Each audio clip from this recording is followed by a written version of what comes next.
Yeah, I'll react to that, sure. Okay. I'm sorry, a lot of you, I've been focusing less on my history, mainly history videos. That's ending right now for a while. I love doing the stand-up and random stuff and sports reactions every now and then. They get a lot of views and people seem to like them, but I will always remain, I'm not going anywhere, and I will always remain a history channel, based channel. All right, let's get into it. If you're new to my channel, my name is Connor. Hello, I like to learn about history through YouTube recommendations. The original link to the video will be at the, oh my god, what happened? The original link to the video will be at the top of the description below. Right below that will be the link to the Discord. I'd love for you to join the family. It makes it easier for me to interact with you guys. Just click on the link, sent you right over there. More the merrier. Pull up a chair. More the merrier. We're nice. But what was I saying? Oh, last episode of this series right here on Kings and Generals, I really like Pompey. I grown to honestly respect him.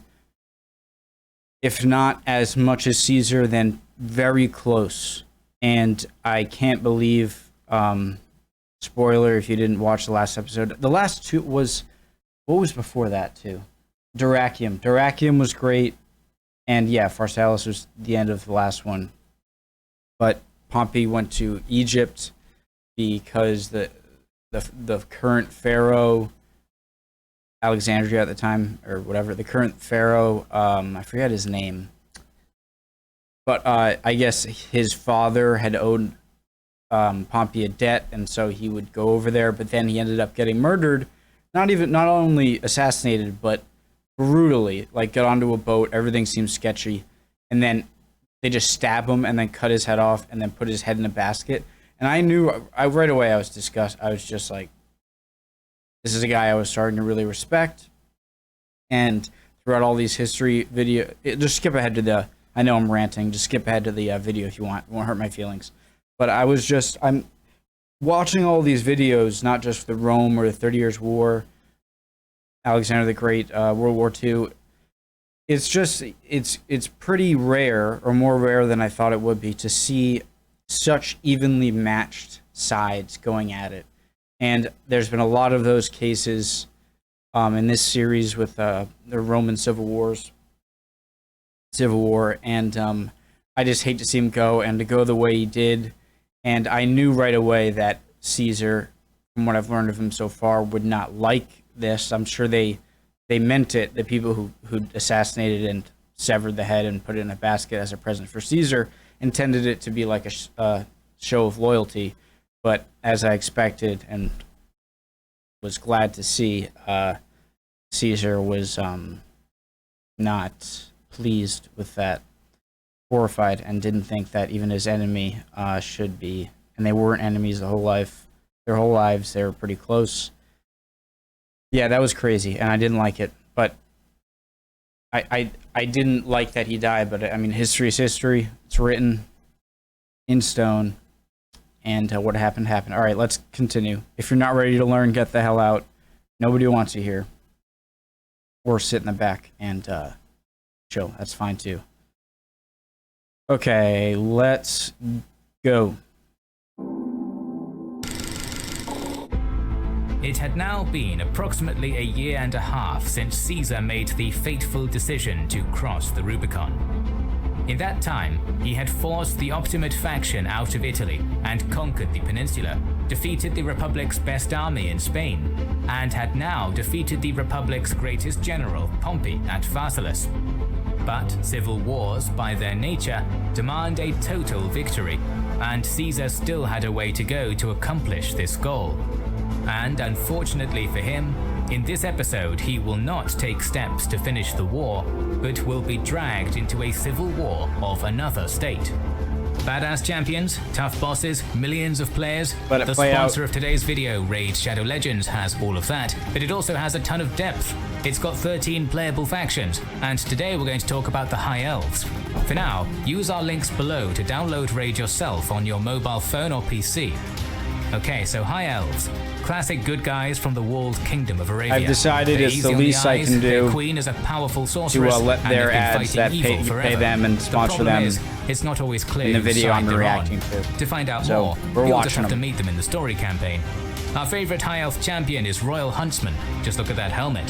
What we like about the game is the fact that it has something for everyone, be it PvE or PvP or boss battles, and the fact that every champion looks awesome and is powerful. Raid released its biggest ever update last month, and its main event is the Doom Tower, a giant tower with 120 floors, a bunch of secret challenge rooms, and 12 seriously badass bosses to take on. Raid Shadow Legends will give our viewers a huge head start. All you have to do is hit the link in the description, and if you're a new player, you'll get your free Void Champion Bulwark, 50 gems, an XP booster, some energy refills, and even an ancient shard as soon as you get in-game.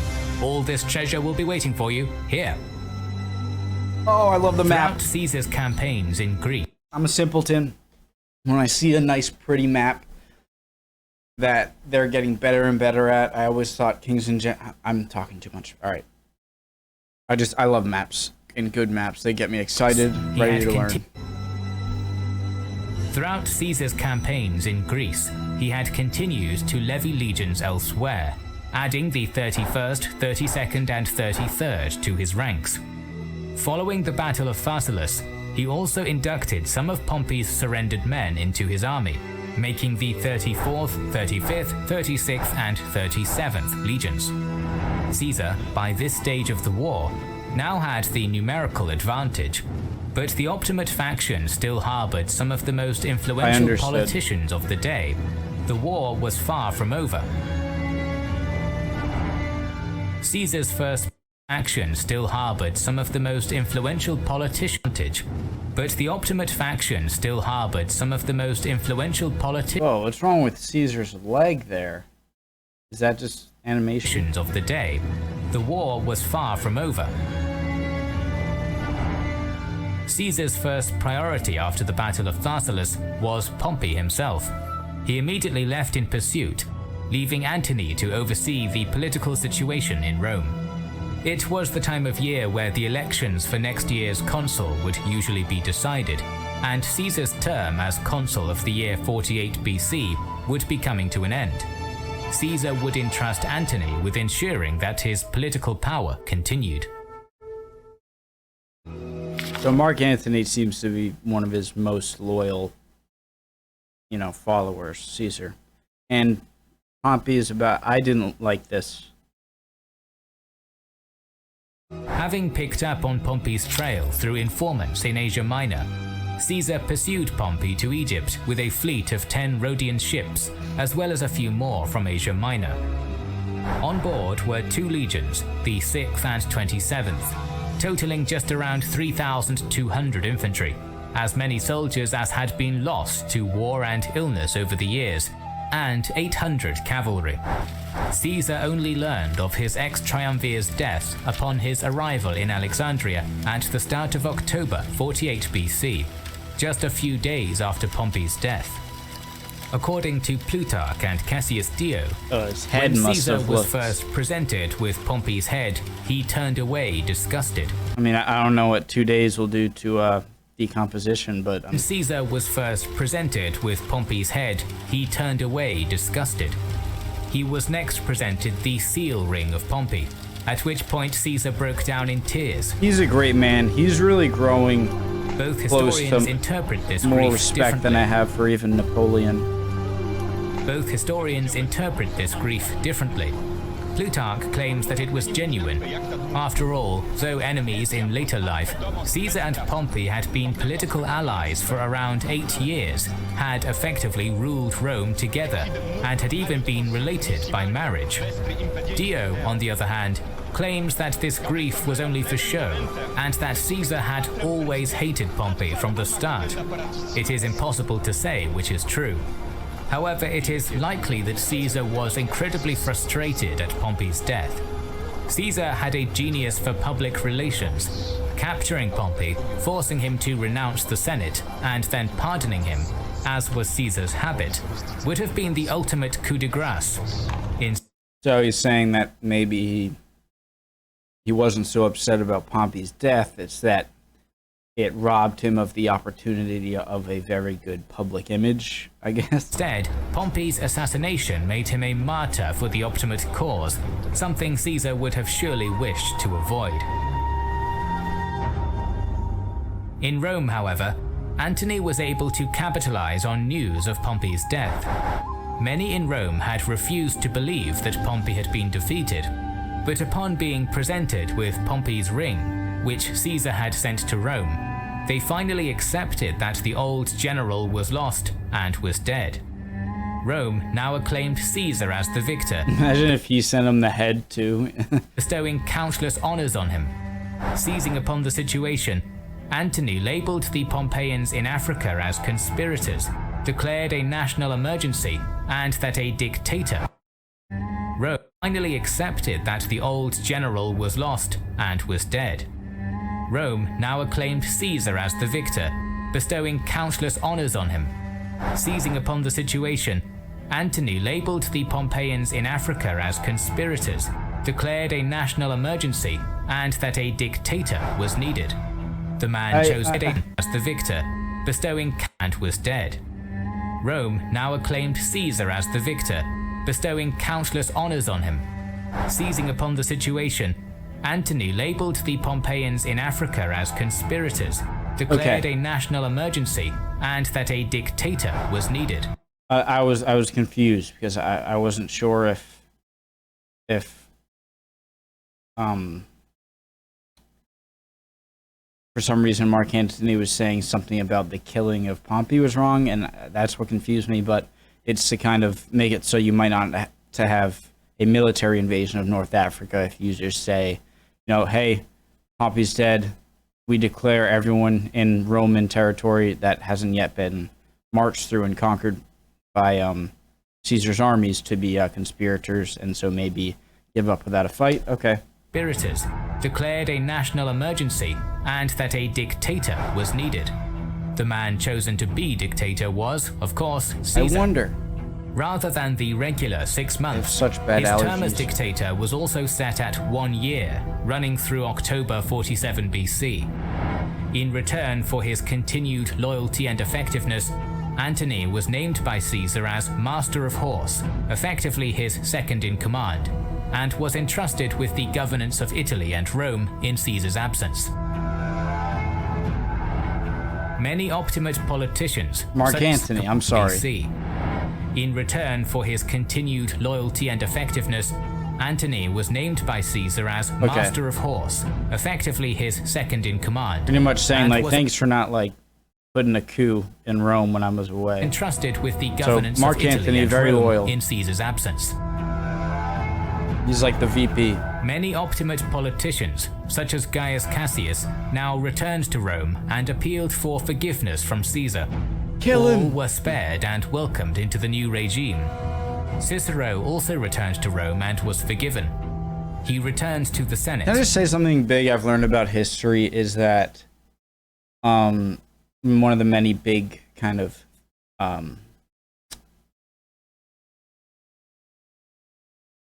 I learned that time does not necessarily mean a more civilized conduct of people. We tend to think that, you know, barbarians, you become more barbaric as you go in the past. I'm not saying everyone, people more knowledgeable about history, probably not, but you think, you know, you go further back in time, but more uncivilized and dangerous, and you know, the lack of knowledge, and which in many cases is true, but it really shows you how one of the big things is how you know, just because, you know, say 200 years in the future from right now, say 2200, is not guaranteed to be more free and democratic and technologically superior, and I like how it's more of like an up and down curve rather than just social progression and better lifestyle. It really depends and makes you appreciate upon it depends upon a lot of coincidences and good leaders in the beginning to not go crazy, and then for that to build and that can also fall and it can all be ruined. I'm going on being redundant, but I hope I got my point across. Cicero also returned to Rome and was forgiven. He returned to the Senate, where he hoped to use his influence to do what he could to preserve the Republic. With Caesar in Egypt now being a dictator, he decided to turn his attention to Roman interests in the area, namely the rulership of the kingdom and its debt to Rome. Don't he and As we have seen, Cleopatra? Egypt was ruled by the boy pharaoh Ptolemy XIII. The pharaoh's father, Egypt's rulership of the kingdom and its debt to Rome. As we have seen, Egypt was ruled by the boy pharaoh Ptolemy XIII. Right, and the his pharaoh's dad father, Ptolemy, had a kind of debt with Pompey. XII had made an alliance with Rome during Caesar's tenure as consul in 60 BC. Before his death, Ptolemy XII named his eldest son, Ptolemy XIII, and his eldest daughter, Cleopatra VII, as co-rulers, with Rome as the guarantor of the will. Tensions between the two sibling rulers quickly escalated, however, both raising armies against each other. Couldn't foresee that. Both had inherited the debts of their father. Ptolemy XII had borrowed huge sums of money from Rome throughout his life, and by his death, there was still an unpaid debt of 17.5 million drachmae to the Republic, which constituted approximately half of Egypt's yearly revenue. Caesar was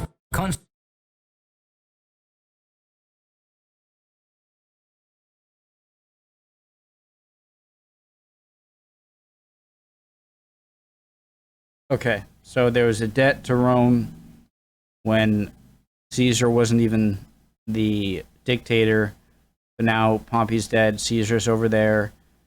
Ptolemy the 12th made his daughter and son co-rulers of Egypt, and they went into a civil war to take control over their father, like one of them, but they also had that debt paid to Caesar still.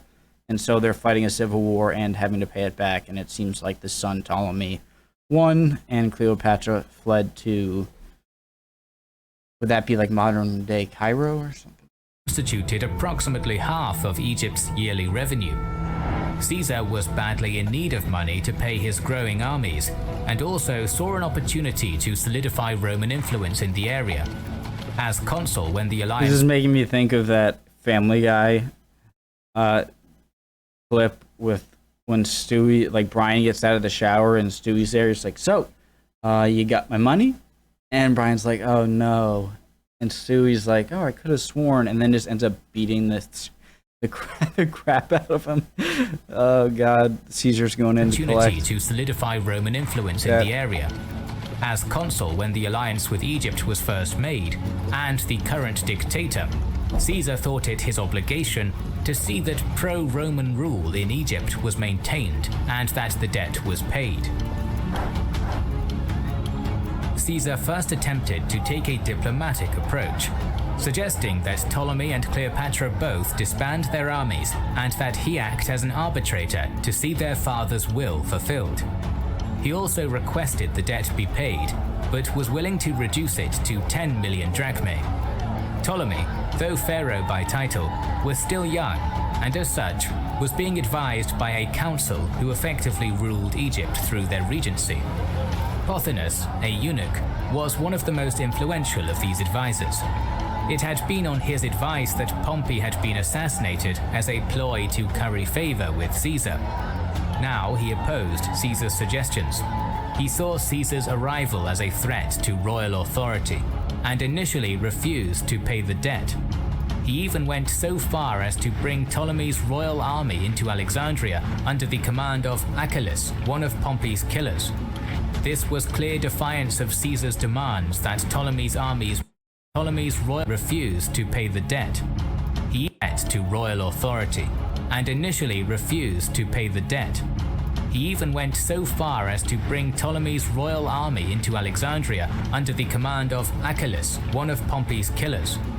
This was clear defiance of Caesar's demands that Ptolemy's armies be disbanded, and in response, Caesar sent messengers to Cleopatra, perhaps thinking she would be able to better fulfill his demands without requiring a regent.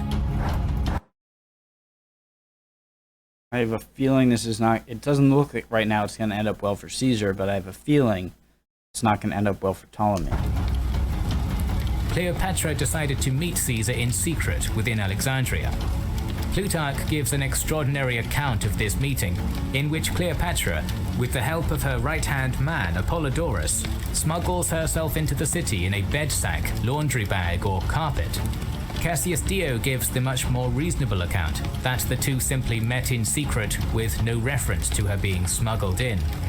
Both sources, however, agree that Cleopatra was quickly able to seduce Caesar. Cleopatra is described as being beautiful, charming, and above all, clever. She was a brilliant orator and could speak as many as 8 languages, and was the first Ptolemaic ruler to learn Egyptian. Caesar immediately tried to reconcile the two monarchs, proclaiming them co-monarchs, and offering the island of Cyprus, recently annexed from the Egyptians by Rome, to the other two siblings, Arsinoe and Ptolemy XIV, thus removing other potential claimants to the Egyptian throne. Pothinus, however, was not happy with this agreement. He was worried that, due to Cleopatra's now very close relationship, thus removing. Pothinus, however, was not happy with this agreement. He was worried that, due to Cleopatra's now very close relationship with Caesar, she would be the more powerful of the two siblings, and that Pothinus would, as a result, lose his influence. He began stirring up unrest in the city, even having gold from the temples and royal treasury melted down in a deliberate attempt to show Caesar as being extortionate. With the situation worsening, Caesar sent emissaries to Achilles and the Egyptian army, melted down in a deliberate attempt to show Caesar as being extortionate. Wait, so Up unrest in the city. So I might be wrong here, but so Pothinus is melting down all the gold in the city to make it look like Caesar's trying to take it all, or am I being? Even having gold from the temples and royal treasury melted down in a deliberate attempt to show Caesar as being extortionate. With the situation worsening, Caesar sent emissaries to Achilles and the Egyptian army, attempting to explain that he only wanted to be an arbitrator of the will. With the situation worsening, Caesar sent emissaries to Achilles and the Egyptian army, attempting to explain that he only wanted to be an arbitrator of the will, as was his legal right. These emissaries were killed on Achilles' orders. The message was clear: a fight was imminent. Caesar was. Can someone tell me if I'm right or if I missed that about the gold? But did someone who wanted Caesar, who was against Caesar, get all the gold as much as he can around the city and melt it up to make it look like that's what Caesar wanted? Am I wrong there? Aware that he did not have enough. Caesar was aware that he did not have enough men to fight in the open, only having the 4,000 he had brought from Greece. Instead, he ordered his men to seize the royal quarters where he had been housed. Within these quarters were Cleopatra, Pothinus, Arsinoe, and the boy Pharaoh Ptolemy himself. Having taken control of the pharaoh, Caesar awaited Achilles' next move. Achilles' army numbered around 20,000, plus a further 2,000 cavalry, all experienced veterans. Their numbers were swelled still further by the rioting Alexandrian citizens and even slaves, who aligned with the army and took up arms, making a kind of militia.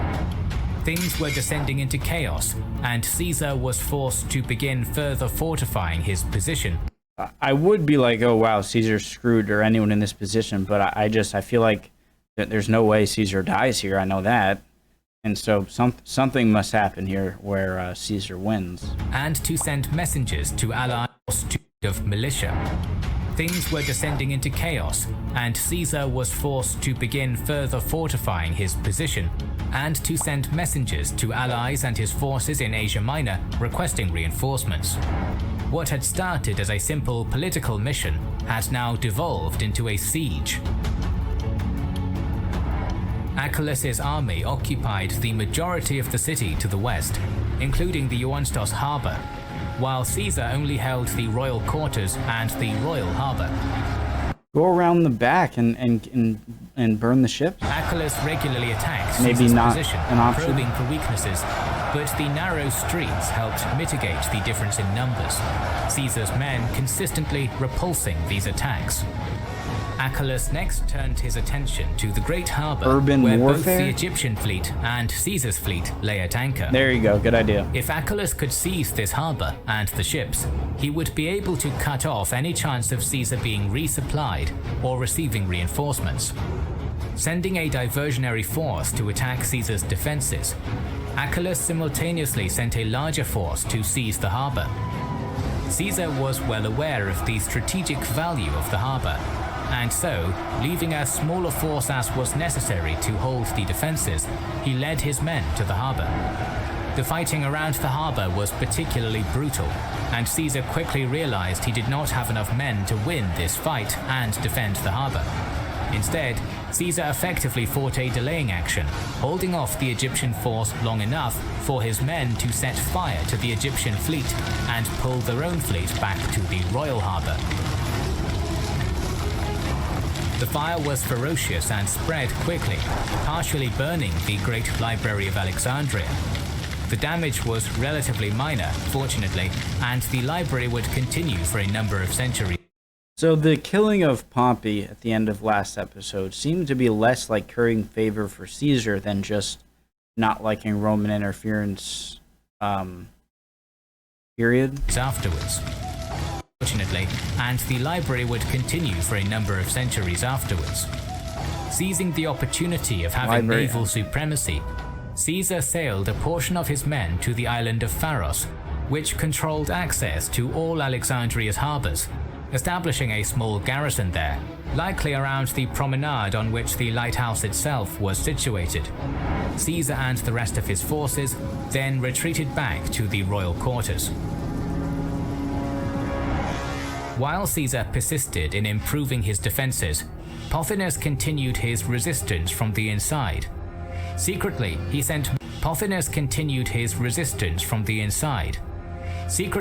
sent messages to Achilles, encouraging him to continue his attacks, and plotted to assassinate Caesar. Caesar's men, however, were able to catch some of Pothinus's messengers, who were forced to reveal the plot. Caesar immediately had Pothinus killed. Arsinoe, Ptolemy's sister, had greater success, escaping Caesar's defences and joining Achilles. Following this, an uneasy status quo developed.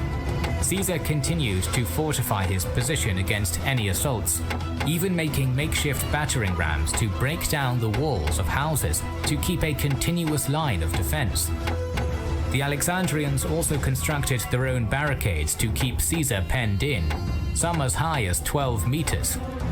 Achilles frequently sent some of his militia forces to assault various points of Caesar's defenses to look for weakness, keeping his veterans in reserve, but with little success. Perhaps frustrated by this lack of success, a rift began to form between Arsinoe and Achilles, and eventually Arsinoe had Achilles killed and replaced by her own man, Ganymedes.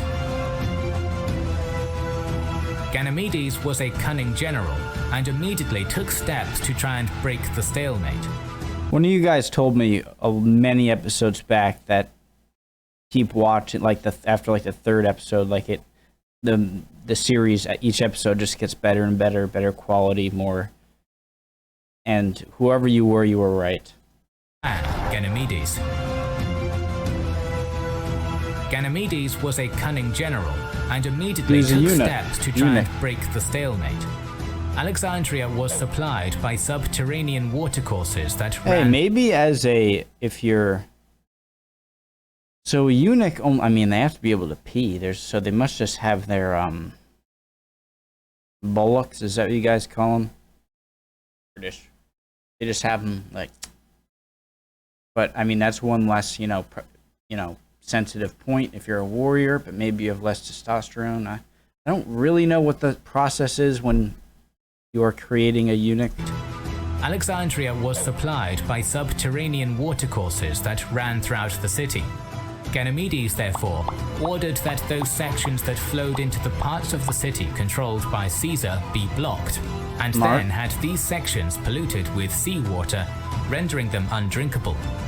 Such a tactic would have been difficult to pull off, but the Alexandrians were renowned engineers and were quickly They should have just blocked it off and then defecated in and urinated in all of it without them knowing, and then they drink it and then get sick and die. able off. If I were there, The I would have Alexandrians said, were hey, renowned engineers and were quickly able to complete the project, thus making Caesar's position even more precarious. Some of Caesar's men started to panic, some saying that they should have retreated much earlier. Fortunately for them, Caesar took control of the situation. He made it clear that if they were to attempt to retreat, the Alexandrians would catch them before they could successfully evacuate everyone. He instead ordered wells to be dug day and night, and fresh water was soon found, avoiding disaster. Though the situation had been quickly rectified, it was clear that Ganymedes was a dangerous enemy, not to be taken lightly. In the next episode of our series, Caesar will continue trying to survive in Alexandria and turn the situation once again, so make sure you are subscribed and have pressed the bell button. indeed, awesome episode. Gonna do the next one soon. Most likely tomorrow. I think I'll do the next 30 Years War episode today. Hope you guys are doing well. Awesome episode again. Join the Discord. See you next time.